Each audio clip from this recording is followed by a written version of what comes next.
అతిథి గ్రహవాసి. ఒక చిన్న గ్రామం వెలగలపల్లి.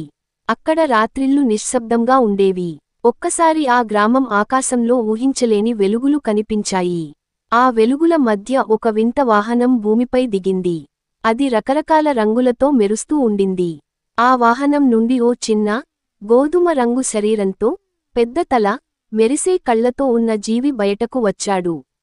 గ్రామస్థులు తొలుత భయపడ్డారు. కాని ఆ జీవి ఎటువంటి హానికరం కాదు అనే విషయానికి త్వరలో వారికి అర్థమైంది. అతని పేరు జూనో అని అతడే తనదైన పద్ధతిలో తెలియజేశాడు. జూనోకు భూమిపై జీవులు, చెట్లు, నీరు అన్నీ కొత్తవి. గ్రామంలోని చిన్న పిల్లలతో జూనో ఆడుతూ పాడుతూ రోజులు గడిపాడు. అతడు తన ప్లానెట్, నెబ్యులా -5 గురించి పిల్లలకు వివరించాడు. అక్కడి జీవులు శాంతికల్పకులు, తినే ఆహారం కేవలం పవిత్ర కాంతి మాత్రమే. ఒక రోజు గ్రామంలో పెద్ద వాన పడింది. విద్యుత్ లైన్లు తెగిపోయాయి. రాత్రి గ్రామం అంతా చీకట్లో మునిగిపోయింది. అప్పుడే జూనో తన ప్రత్యేక శక్తితో గ్రామానికి వెలుగు నింపాడు. అతడి శరీరం నుండి వెలువడిన నీలి కాంతి ఇంటింటికీ ప్రసరించి అందరికీ ఆశ్చర్యాన్ని కలిగించింది.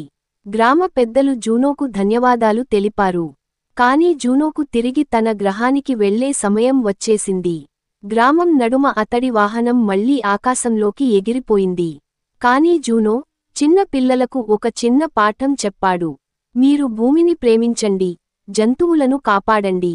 మీలో మంచి ఉంచుకుంటే ఎలియన్ అయిన నేను కూడా మిమ్మల్ని స్నేహితులుగా గుర్తించగలను. ఆ రోజు నుండి వెలగలపల్లివారు చుట్టుపక్కల ప్రకృతిని మరింతగా ప్రేమించసాగారు. జూనో గుర్తుగా ఒక చిన్న విగ్రహాన్ని కూడా పాఠశాలలో ఉంచారు.